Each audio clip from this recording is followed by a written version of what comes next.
দ্বিতীয় আর তৃতীয় সূত্রের মধ্যে আজকে আমরা কম্পেয়ার করব দ্বিতীয় আর তৃতীয় সূত্র। দ্বিতীয় সূত্রটা ছিল x minus h whole square plus y minus k whole square equals to a square. X minus h whole square plus y minus k whole square equals to a square. এই সূত্রটা আর x square বৃত্তের সাধারণ সমীকরণের যে সূত্র x square plus y square plus 2gx plus 2fy plus c equals to 0, এই দুটো সূত্রের মধ্যে কখন কোনটা ব্যবহার করলে কোন কথাগুলো লিখতে হবে বা আমরা বুঝবো এইটা আসবে, সেইটা আজকে তুলনামূলক আমরা বিশ্লেষণ করব। সো আমরা যে কোনো একটা সূত্রকে যদি আমরা প্রিফার করি সেই সূত্র দিয়ে বৃত্তের সবগুলো ম্যাথ করা যাবে আমি বলে আমি আশা করছি। দেখেন আমরা একটু বৃত্তের তুলনামূলক বিশ্লেষণটা করা শুরু করলাম। আমি বাম সাইডে রেখেছি x minus h whole square plus y minus k whole square equals to a square, ডান সাইডে রেখেছি x square plus y square plus 2gx plus 2fy plus c equals to 0। তাহলে আমরা জানি এই বৃত্তের ক্ষেত্রে লেফট সাইডে যে ফর্মুলাটা আছে এই বৃত্তের ক্ষেত্রে বৃত্তের কেন্দ্র কি হবে, বৃত্তের কেন্দ্র হবে হচ্ছে hk আর ব্যাসার্ধ a। যদি আমরা এই সূত্র ব্যবহার করি তখন আমরা অবশ্যই এই সূত্র তখনই ব্যবহার করব যখন আমরা জানতে পারছি বা বুঝতে পারছি বৃত্তের কেন্দ্র হবে hk আর ব্যাসার্ধ হবে a। আর যদি এই সূত্রটা ব্যবহার করি আমরা যে x square plus y square plus 2gx plus 2fy plus c equals to 0,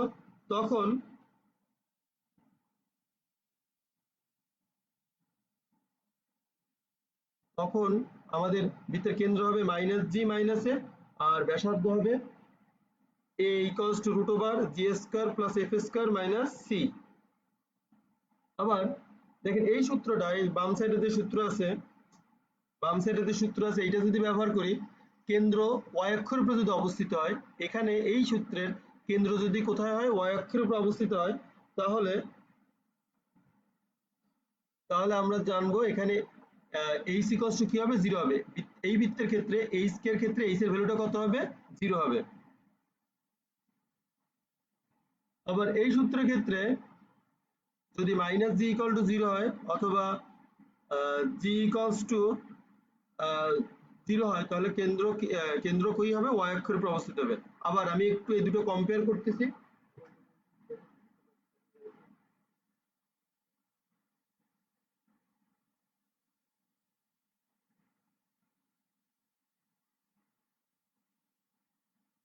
ওকে,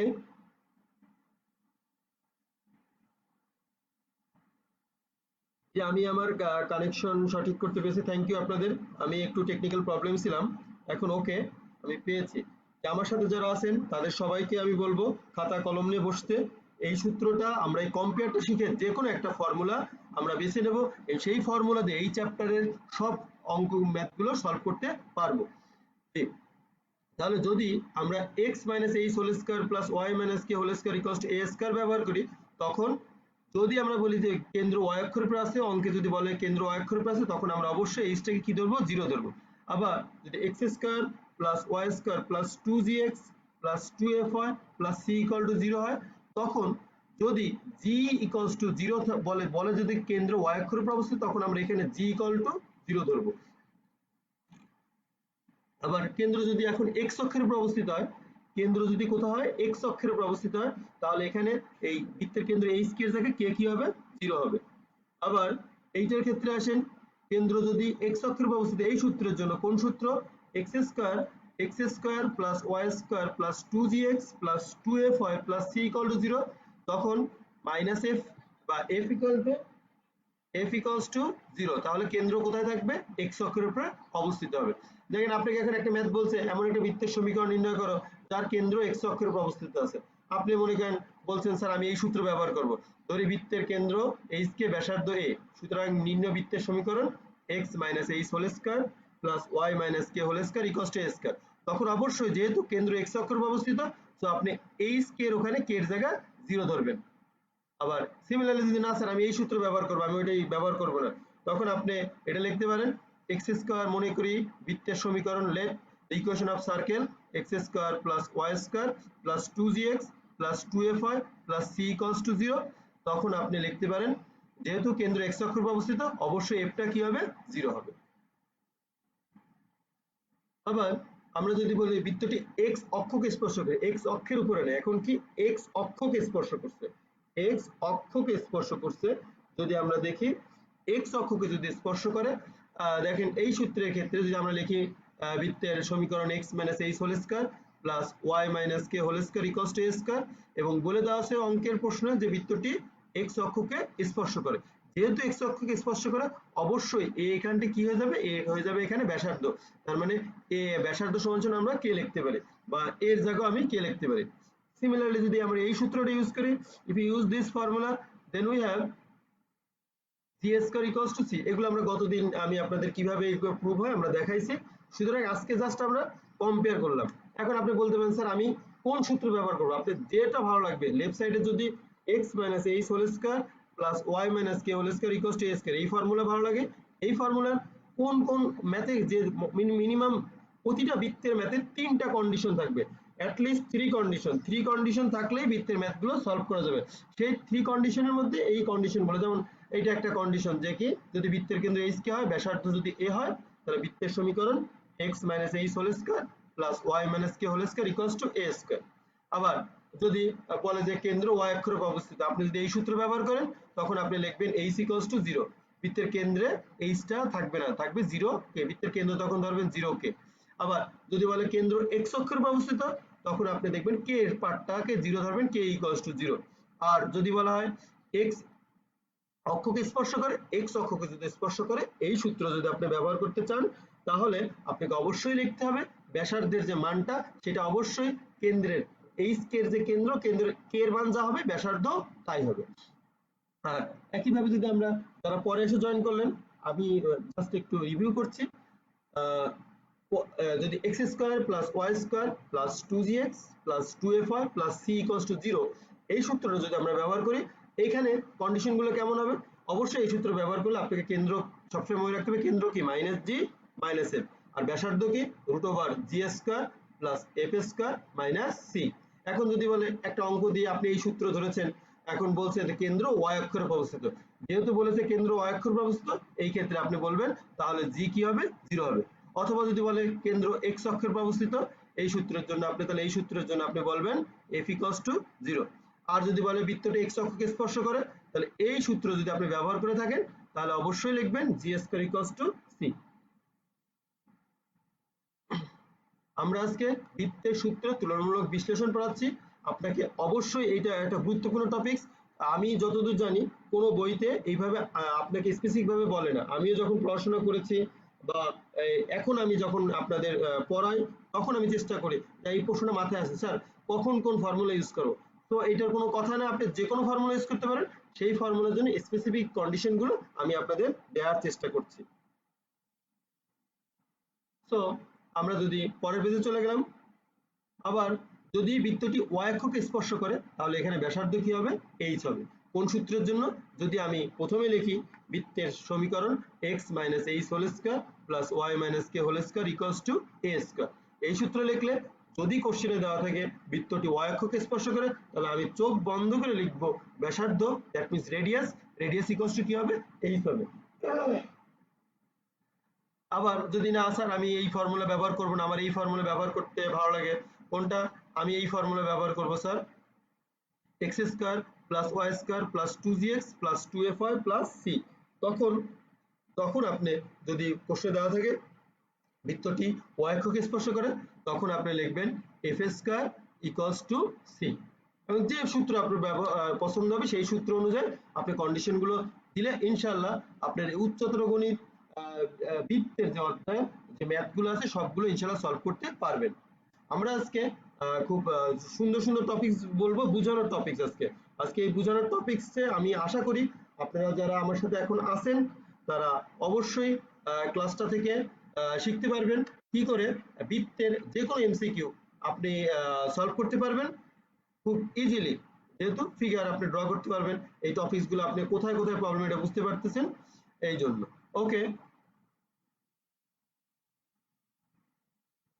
যদি বৃত্তটি উভয় অক্ষকে স্পর্শ করে, আমরা এটাও জানি এই সমীকরণের ক্ষেত্রে বৃত্তটি যদি উভয় অক্ষকে স্পর্শ করে x - h whole square plus y - k whole square equals to a square, তখন আমরা লিখবো h equals to k equals to এ।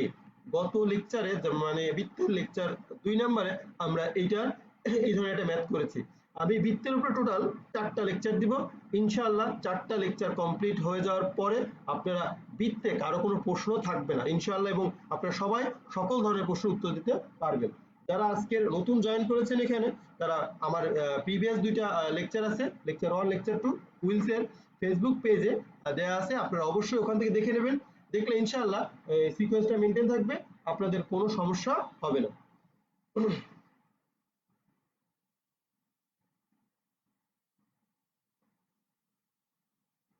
ওকে, তো আমরা যদি এই সূত্রটা ব্যবহার করি x square plus y square plus 2gx plus 2fy plus c equal to 0, এবং তখন প্রশ্ন দেওয়া আছে জিএস বৃত্তটি উভয় অক্ষকে স্পর্শ করে, তখন আমরা লিখব যে g square plus f square equals to c, g square plus f square equals to c. এখন এই আমরা যদি বলি যে প্রশ্ন দেওয়া আছে বৃত্তটা মূল বিন্দুগামী, আমার কোন এক স্টুডেন্ট বলল না স্যার আমি তাহলে ওই সূত্র ব্যবহার করব না, আমি এই যে x minus h whole square y minus k whole square equals a square ব্যবহার করব, তাহলে আমরা অবশ্যই এখানকার কন্ডিশন হবে h square plus k square equals to a square, h square plus k square equals to a square.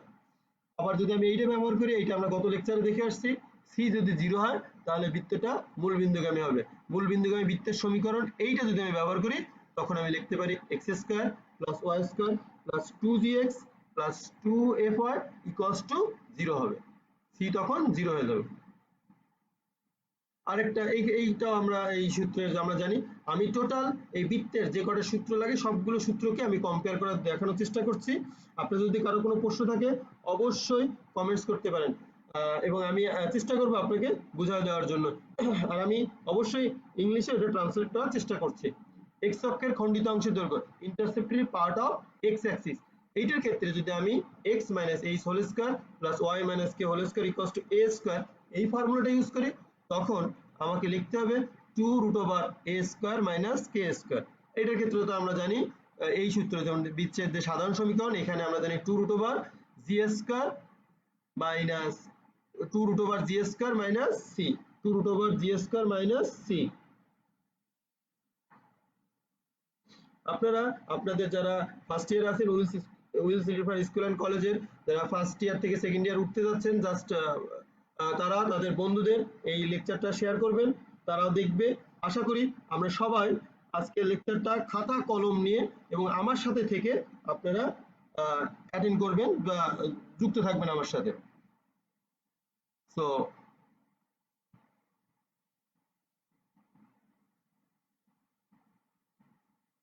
ওকে, একজন question করেছেন মূল বিন্দুটা বুঝলাম না। মূল বিন্দু মিন্স হচ্ছে সেন্টার, মূল বিন্দুগামী জাস্ট হচ্ছে অরিজিন 0 0 দিয়ে পাস করে, দ্যাট মিন্স যেটা 0 0 দিয়ে যায়, 0 0 দেওয়া যায়, সেই ক্ষেত্রে আমরা লিখি যদি এই সূত্র ব্যবহার করি x minus h whole square plus y minus k whole square equals to a square, তখন আমরা বলতে পারবো বৃত্তের ব্যাসার্ধ যতটুক, ব্যাসার্ধের স্কয়ার যতটুক, আর ওই এইচ আর কে কেন্দ্রের যে কেন্দ্রে থাকবে তার যোগফল, মানে পিথাগোরাসটা ইউজ করা যায়। বৃত্তটি মূল বিন্দুগামী হলে h square plus k square equals to a square. Y অক্ষের খণ্ডিত অংশের দৈর্ঘ্যের ক্ষেত্রে আমরা আগেরটা থেকে একটু জাস্ট কপি করে লিখব 2 root over a square minus h square একক।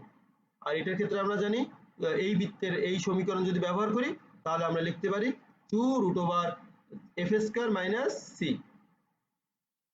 2 root over f square minus c. So আমরা এখানে দেখলাম intercepted part of y axis এর ফর্মুলা কি, যদি আমরা এই ফর্মুলাটা ব্যবহার করি x square plus y square plus 2gx plus 2fy plus c equals to 0, তখন আমরা লিখব 2 root over f square minus C.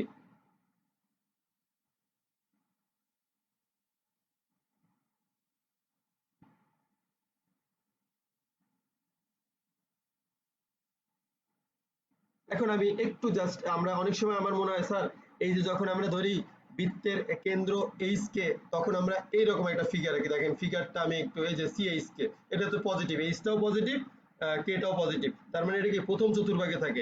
এইটাই যদি এই সূত্রের ক্ষেত্রে কিন্তু আমরা বলি বৃত্তের কেন্দ্রকে মাইনাস জি মাইনাস এফ, বৃত্তের কেন্দ্র হচ্ছে মাইনাস জি মাইনাস এফ, কিন্তু একই যদি ফিগার আমি ড্র করার চেষ্টা করি, দেখেন তো তখন কিন্তু এটা জিএফ অবশ্যই হয়ে যাবে। তার মানে সমীকরণটা তখন কি দাঁড়াবে? সমীকরণটা দাঁড়াবে এরকম, দেখেন এই বৃত্তের সমীকরণটা তখন দাঁড়াবে x square plus y square plus 2 minus gx plus 2 minus fy plus c। তার মানে মাইনাস, আমার কেন্দ্র কত মাইনাস জি ছিল, মাইনাস জির জন্য এই মানটা কি হবে? পজিটিভ হয়ে যাবে। মাইনাস জির জন্য এই মানটা তখন কি হবে? পজিটিভ হয়ে যাবে। এই স্যার আর তেমন কোনো আমার ধারণা আপনারা এই যে সূত্রের তুলনামূলক বিশ্লেষণ থেকে বুঝতে পারলেন, আপনার যে সূত্র পছন্দ, আপনি যদি দ্বিতীয় যে সূত্রটা x minus h whole square plus y minus k whole square equals to a square, এই সূত্রটা ব্যবহার করেন, তাহলে আমি যে স্লাইড, তিনটা স্লাইড দেখাইছি, তিনটা স্লাইডের এই কন্ডিশন গুলো আপনি ব্যবহার করবেন।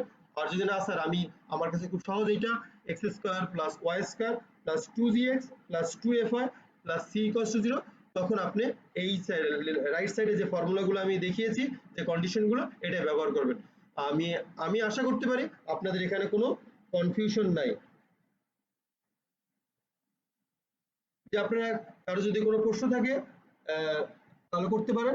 আর আপনারা আমাকে অবশ্যই জানাবেন কে কোন ফর্মুলাটা এই চ্যাপ্টারের জন্য ব্যবহার করতে পছন্দ করেন, দ্বিতীয়টা না তৃতীয়টা, বৃত্তের সাধারণ সমীকরণ অথবা এইচ কে বিন্দু কেন্দ্রগামী, এইচ কে কেন্দ্র আর ব্যাসার্ধ এ বিশিষ্ট বৃত্তের সমীকরণ, কোনটা ব্যবহার করতে ভালো লাগে বা ভালো বোঝেন অবশ্যই আমাকে জানাবেন। জি, আমরা নেক্সট স্লাইডে চলে যাব। আপনারা যারা আমার সাথে এখন লেকচারে যুক্ত আছেন তারা অবশ্যই খাতা কলম নিয়ে বসবেন প্লিজ। খাতা কলম নিয়ে বসলে আপনাদের এই ক্লাসটা ফ্রুটফুল হবে, আদারওয়াইজ কিন্তু আমার ধারণা কোনো উপকারে আসবে না। আপনারা একে অন্যকে চ্যাট না করে, আপনি প্লিজ কমেন্টস না করে আপনি লেকচারটা দেখেন, অবশ্যই অবশ্যই ভালো লাগবে ইনশাল্লাহ, আপনাদের উপকার হবে আমি আশা করতে পারি।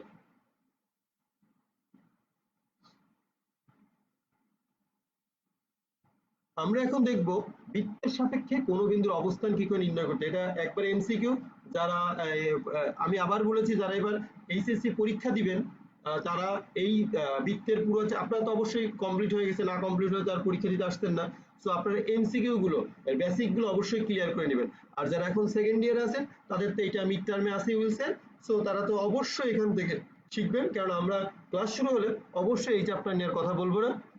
আর যারা এবার এসএসসি পরীক্ষা দিয়েছেন 2020, তাদেরকে জাস্ট বৃত্তটা আমরা 9-10 যে বৃত্তটা পড়ে আসছি, যে সার্কেলটা পড়ে আসছি, সেখান থেকে কলেজের ইন্টারমিডিয়েট লেভেলের বৃত্তটার কি ডিফারেন্স এটা দেখার জন্য আপনাদের আমন্ত্রণ জানাচ্ছি। জি, আপনারা অবশ্যই লেকচারটা শেয়ার করবেন যাতে আপনার নিকটস্থ যারা ক্লাসমেট আছে তারা এটা দেখে উপকৃত হবে। ওকে, বৃত্তের সাপেক্ষে কোনো বিন্দুর অবস্থান নির্ণয়, মানে আমরা বলে দিতে পারি একটা বৃত্তের মধ্যে যে কোনো একটা বিন্দু আছে, বিন্দুটা বৃত্তের মধ্যে আছে না বৃত্তের উপরে আছে না বৃত্তের বাইরে আছে। ধরলাম একটা বৃত্তের কেন্দ্র C00 তে ধরলাম, আপাতত কেন্দ্রটা ধরলাম 00। যখনই কেন্দ্র 00, তখন বৃত্তের সমীকরণ কি? অবশ্যই আমরা জানি x square plus y square equals to a square. আর আমি এখানে একটা বাইরে একটা বিন্দু ধরলাম, যে কোনো জায়গায় একটা বিন্দু ধরলাম P কি ধরলাম x1 y1, P ধরলাম x1 y1। আরেকটা আমি এই ব্যাসার্ধ, যেটাকে জাস্ট এই ব্যাসার্ধটাকে ইন্ডিকেট করার জন্য আমি লিখলাম a, এটাকে আমি দেখেন CA মানে কি, C এর দূরত্ব হচ্ছে a, এটাকে আমি ছোট হাতের একটা ব্যাসার্ধ a চিন্তা করব, ছোট হাতের ব্যাসার্ধ আমি a চিন্তা করব, CA ইকুয়ালস টু a। তাহলে এই বৃত্তের কেন্দ্র হচ্ছে 0 0, ব্যাসার্ধ যদি a হয়, আমরা জানি বৃত্তের সমীকরণ x square plus y square equals to a square. Okay, তাহলে দেখেন আমরা এই সির কেন্দ্রের স্থানাঙ্ক জানি 0 0, আর একটা বিন্দু আছে P x1 y1, তাহলে CP এর দূরত্বটা আমরা বের করতে পারি। CP এর দূরত্ব বের করার সূত্র কি? √x1 - x2 whole square plus y1 - y2 whole square equals to a square. আমরা এইভাবে খুব সহজেই CP স্কয়ার ইকুয়ালস টু লিখতে পারি x1 square plus y1 square, x1 square plus y1 square. এখন আমার প্রথম কন্ডিশন, এই যে আমি একটা বিন্দু চিহ্নিত করছি P অফ x1 y1, এই পয়েন্টটা সার্কেলের ইনে আছে না আউটারে আছে, নাকি তার সার্কামফারেন্সের উপরে আছে, সার্কেলের ভিতরে আছে না বাইরে আছে, না সার্কেলে বৃত্তের উপরে আছে। সো এটা আমরা বুঝতে পারবো ইফ যদি সিপি, সিপি মানে কি, এই যে টোটালটা, এই টোটালটা, এইটার দৈর্ঘ্য, এটার লেন্থ যদি ব্যাসার্ধের চাইতে বড় হয়, যদি সিপি এর দৈর্ঘ্যটা, লেন্থটা যদি ব্যাসার্ধে বা রেডিয়াসের চাইতে বেশি হয়, তাহলে অবশ্যই যে বিন্দুটার সাথে আমি কম্পেয়ার করব সেটা বৃত্তের বাইরে আছে, সেটা বৃত্তের বাইরে আছে।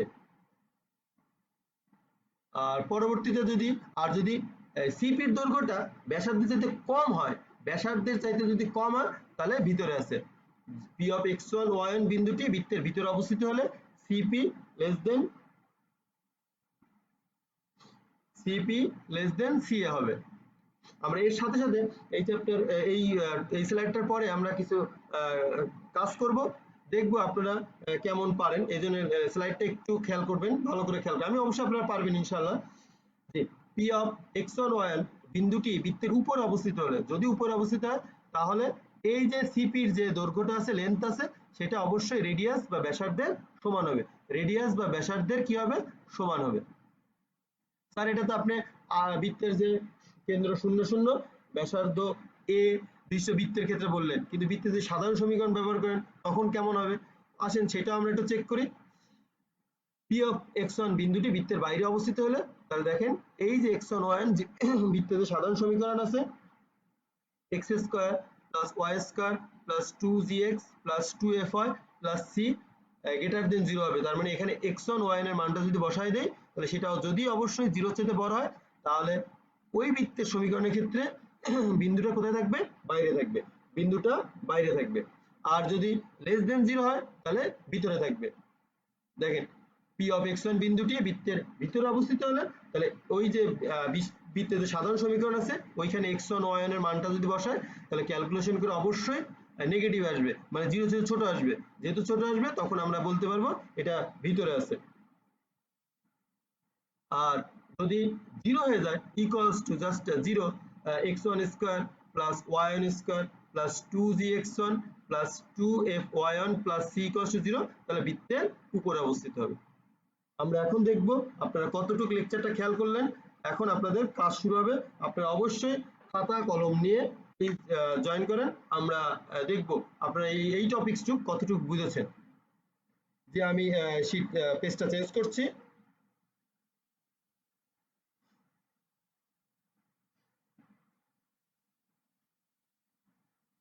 কাজ 7 6 বিন্দুটি x square plus y square equal 16 বৃত্তের কোথায় অবস্থিত আছে? যারা ভার্সনে, তাদের জন্য কোশ্চেন হচ্ছে, if the circle equation x square plus y square equals 16, then 7 6 point of 7 6 এটা কোথায়, হুইচ এটা কোথায় আছে? বৃত্তের ইনে, আউটে আর সার্কামফারেন্সের উপরে? প্লিজ আপনারা একটু ট্রাই করেন তো দেখি। ট্রাই করে আমাকে কমেন্টস করেন, আমি দেখছি যে আপনাদের আনসার কারেক্ট কিনা।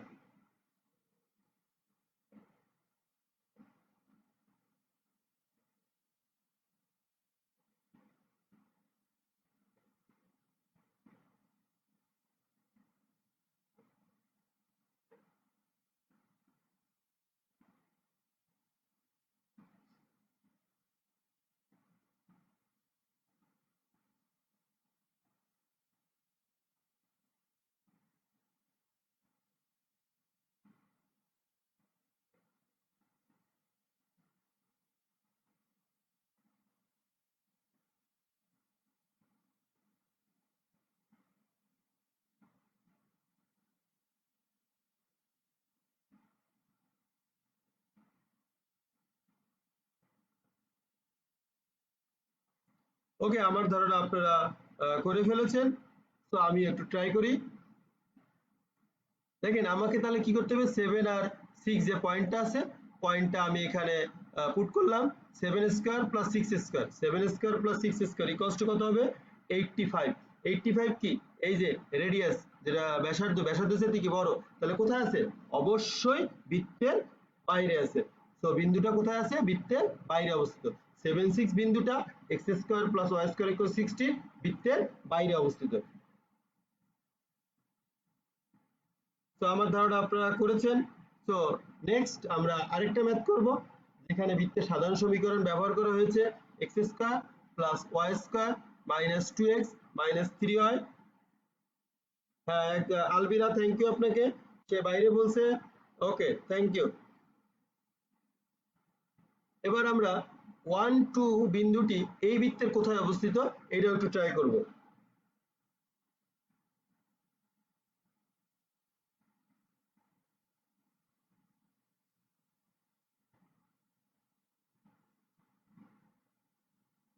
তাহলে দেখেন আমার ধারণা আপনারা করছেন।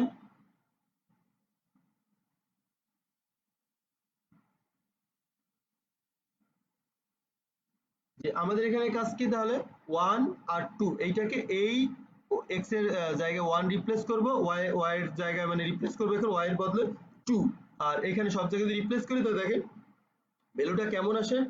ভ্যালুটা কেমন আসে 1 square plus 2 square minus 2 into 1 minus 3 into 2 minus 17।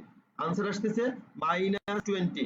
So আমরা জানি এটা কি হলো 0 চেয়ে লেস, তাহলে কোথায় আছে, কোথায় আছে, অবশ্যই অবশ্যই ভিতরে আছে। Thank you. এখানে একজন প্রশ্ন লিখেছেন জি আইমান বলছেন ভিতরে, থ্যাংক ইউ। তাহমিদুল বাঁধন স্যার ভিতরে, ওকে থ্যাংক ইউ। আপনারা লেকচার মনোযোগ দিয়ে শুনছেন এই জন্য আপনাদের সবাইকে অসংখ্য ধন্যবাদ, এবং আপনারা খাতা কলম নিয়ে ক্লাস করছেন এই জন্য আপনাকে ধন্যবাদ। তো আমরা আরেকটা কাজ করব। তো আমরা উত্তর পেয়ে গেলাম বৃত্তের ভিতরে অবস্থিত। আরেকটা কাজ করব,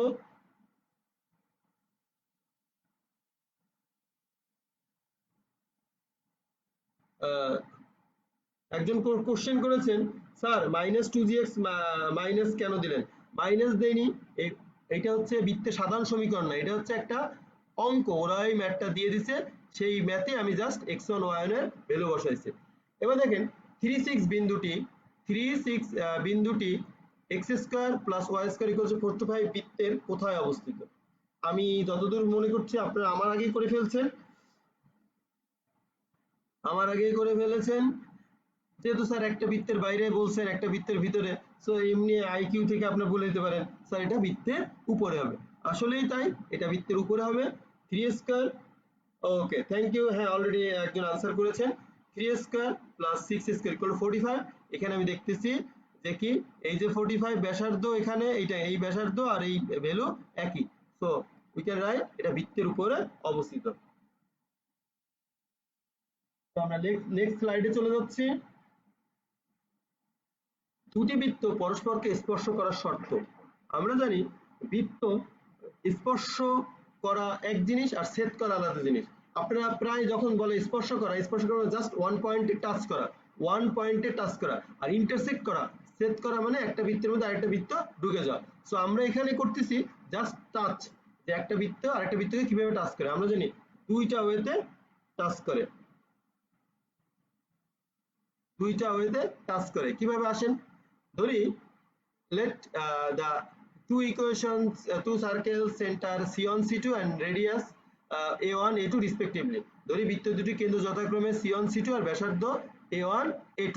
তো দেখেন তো, আর কেন্দ্র দুটির মধ্যবর্তী দূরত্ব আমরা জানি যে কোনো সেন্টারের মাঝখানে যে লেন্থ, মিডলের যে লেন্থ, এটা বের করার সূত্র কি √x1 - x2 whole square plus y1 - y2 whole square. So আমরা এটা যে কোনো যদি দুটো সার্কেল দেওয়া থাকে সার্কেলের সেন্টারের যে ডিসটেন্স, সেন্টারের যে ডিসটেন্স বিটুইন টু সেন্টার্স আমরা ইজিলি এটা বের করতে পারি। কেন্দ্র দুটির মধ্যবর্তী দূরত্ব c1 c2। দেখেন আমরা একটা সার্কেল ইন্ডিকেট করলাম, সার্কেলের সেন্টার হচ্ছে c1, প্রথমে একটা বৃত্ত চিহ্নিত করলাম, একটু সেন্টারটা নিচের দিকে আছে ফিগারের, তো এটা মিডিলে আছে কিন্তু। আচ্ছা ওখান থেকে আমি রেডিয়াস ইন্ডিকেট করলাম, রেডিয়াস মানে ব্যাসার্ধ হচ্ছে a1। আরেকটা সার্কেল দেখেন একটা পয়েন্টে টাচ করবে, টাচ করবে কিন্তু ওয়ান পয়েন্টে, জাস্ট ওয়ান পয়েন্টে টাচ করবে, একটু বড় দেখা যাচ্ছে এই জন্য জাস্ট ওয়ান পয়েন্টে টাচ করেছে এটা। So another circle whose centre c2, তার সেন্টার হচ্ছে c2 আর রেডিয়াস হচ্ছে a2। তো দেখেন আমরা বুঝতেই পারছি যদি ওয়ান পয়েন্টে টাচ করে, ওয়ান পয়েন্টে টাচ করে ধরেন c1 হচ্ছে 3, এইটা c1 সাপোজ c1 না a1 হচ্ছে 3 আর a2 হচ্ছে 2। যদি সার্কেলের রেডিয়াস হয়, যদি প্রথম বৃত্তের ব্যাসার্ধ 3 হয়, পরের বৃত্তের ব্যাসার্ধ যদি 2 হয়, তা 3 আর 2 5, that means C1 R C2 এরও ডিস্টেন্স যদি আমি সাম করি, সাম করলে যদি 5 হয় তাহলে আমরা ইজিলি বলতে পারি এটা একে অন্যকে এইভাবে যে একে অন্যকে বাইরে থেকে জাস্ট স্পর্শ করেছে, ভিতর থেকে না, বাইরে থেকে। তো আমরা লেখার চেষ্টা করছি। তো বৃত্ত দুটি পরস্পরকে বহিস্থভাবে স্পর্শ করলে C1 C2 এর দূরত্ব কি হবে? A1 A2 ব্যাসার্ধ দ্বয়ের যোগফলের সমান। Sum of the radius of two circle equals to distance of the center of these two circle. If same, then these two circle touch each other externally. Okay. So next এবার internally touch করবে, not intersect। আবার বলতেছি অন্তস্থভাবে স্পর্শ করবে, ছেদ করবে না। So সেই ক্ষেত্রে আমরা এই দেখেন এই যে একটা সার্কেলের সেন্টার C1, সার্কেলের কেন্দ্র C1 আর রেডিয়াস বা ব্যাসার্ধ A1, আরেকটা সার্কেল জাস্ট এই পয়েন্টে টাচ করেছে, একটা পয়েন্টে, ওয়ান পয়েন্ট, এটা মাথায় রাখতে হবে, জাস্ট ওয়ান পয়েন্টে টাচ করেছে। সো এইটা সেন্টার C2 আর রেডিয়াস হচ্ছে A2। তাহলে এটা তো মোটামুটি ক্লিয়ার যে স্যার যদি নেগেটিভ হয় এর দুটো ডিস্টেন্স C1 আর C2 ডিস্টেন্স যা হবে আর রেডিয়াস যেটা বড় হবে সেটা থেকে অন্য রেডিয়াসটা মাইনাস করলে আমরা পেয়ে যাব। তো বৃত্ত দুটি পরস্পরকে অন্তস্থভাবে স্পর্শ করলে C1 C2 ইকুয়ালস টু এই দুটো যে মাইনাস করলে যে রেজাল্ট আসবে সেইটা। তাহলে আমরা এখানে দেখাইছি বৃত্ত দুটি পরস্পরকে স্পর্শ করার শর্তই হচ্ছে দুইটা, যে কি C1 C2 যদি বহিস্থভাবে স্পর্শ করে ব্যাসার্ধ দ্বয়ের যোগফল, যদি অন্তস্থভাবে স্পর্শ করে ব্যাসার্ধ দ্বয়ের বিয়োগফল। এইটার জন্য আমরা এত সময় ওয়েট করতেছিলাম, আর বেশি সময় লাগবে না, 10 মিনিটস ক্লাস নেব, আমার ক্লাসের টাইমও আছে 10 মিনিটস। আমার পরেই আরিফ স্যার ক্লাস নেবে 12টা 11টায়। ওকে, আমার আর দুটো স্লাইড আছে, এই দুটো স্লাইড খুবই ইম্পর্টেন্ট, বৃত্তের পোলার সমীকরণ। আমি প্রথম দিনের লেকচারে বলেছিলাম আমরা জানি রেডিয়াস সবসময় আর, কেন রেডিয়াস আর কনসিডার না করে আমি এখানে এই কনসিডার করছি। আজকে সেই কোশ্চেনের আনসার আমরা এখানে দিব আপনাদের ইনশাআল্লাহ।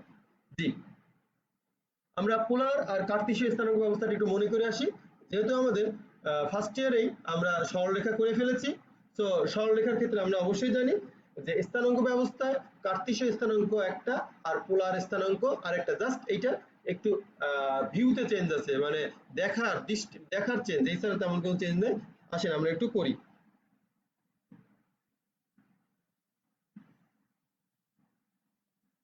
ওকে, একটা এক্স অ্যাক্সিস আর ওয়াই অ্যাক্সিস নিলাম, এটা ও পয়েন্ট ইন্টারসেক্ট করলো, আর আমি একটা পয়েন্ট নিলাম পি অফ এক্স ওয়াই, না জাস্ট এক্স ওয়াই একটা পয়েন্ট।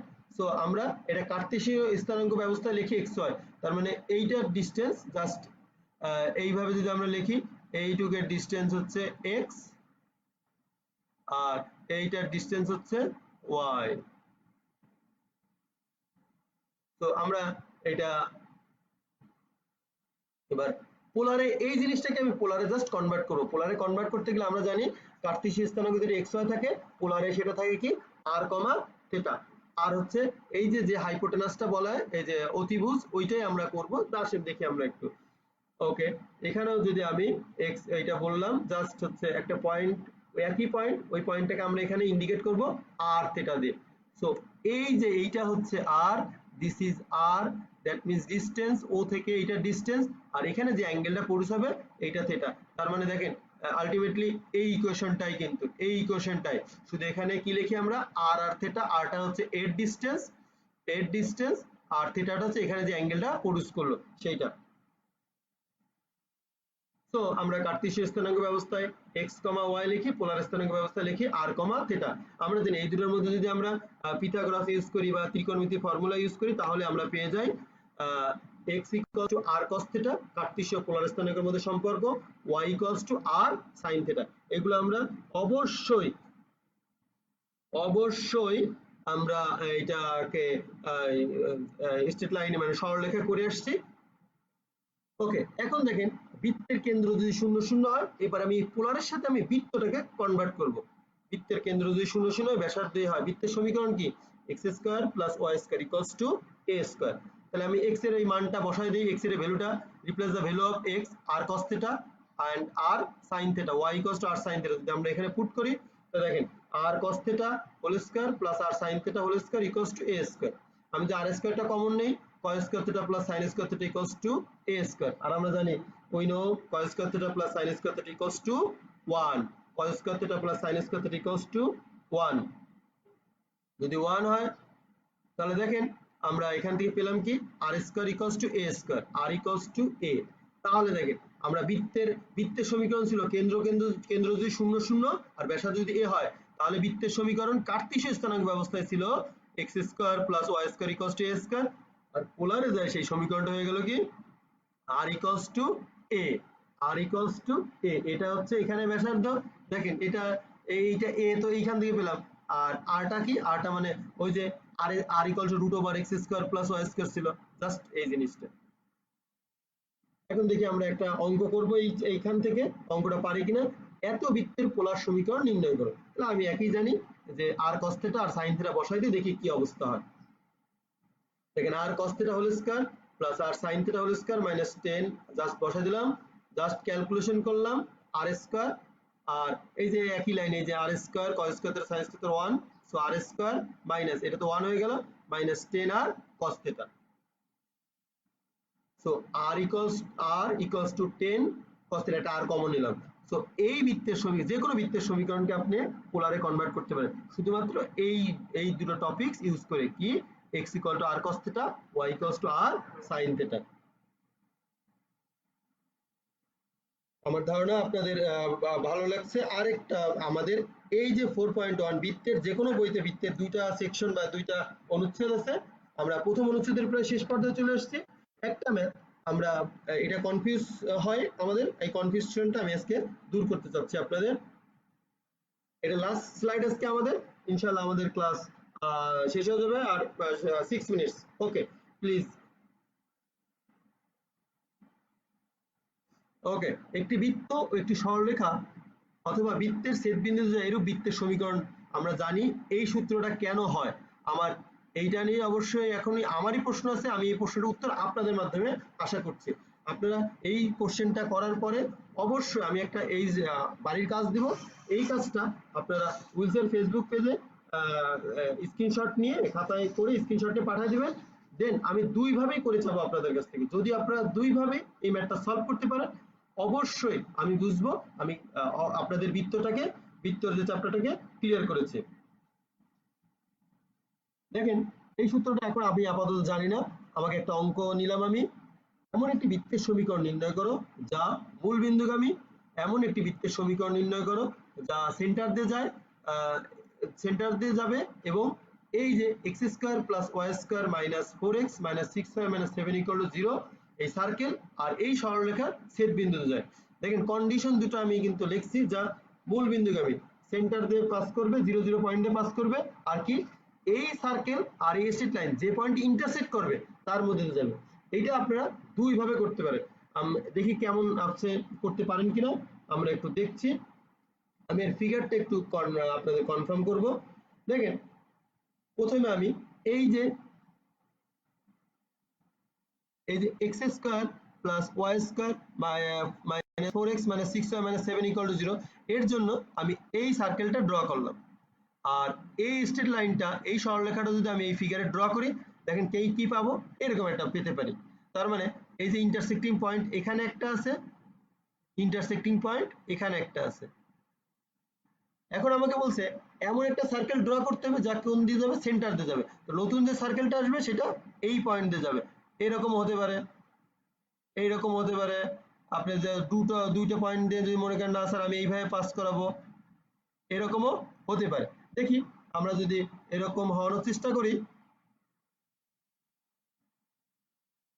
তো দেখেন কি আসবে, নতুন যে সার্কেলটা আসবে সেটা এই পয়েন্টে, আচ্ছা নতুন যে সার্কেলটা আসবে সেটা এরকম হতে পারে, এরকম হতে পারে বা ওভাবে হতে পারে। তাহলে আপনাদের যেটা এইচডব্লিউ থাকবে সেটা হচ্ছে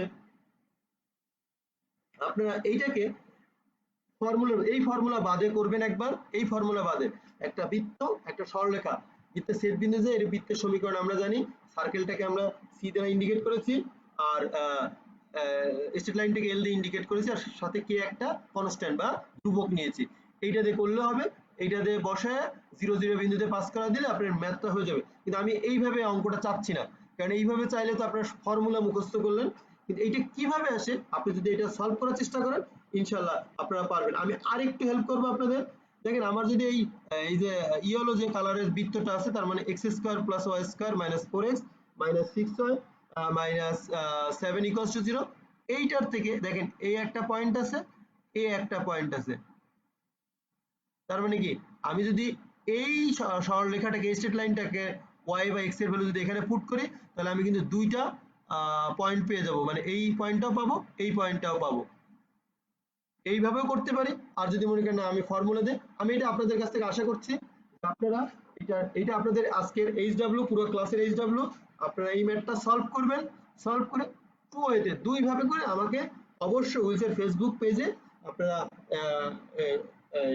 সেন্ড করবেন, তখন আমরা দেখব ইনশাল্লাহ।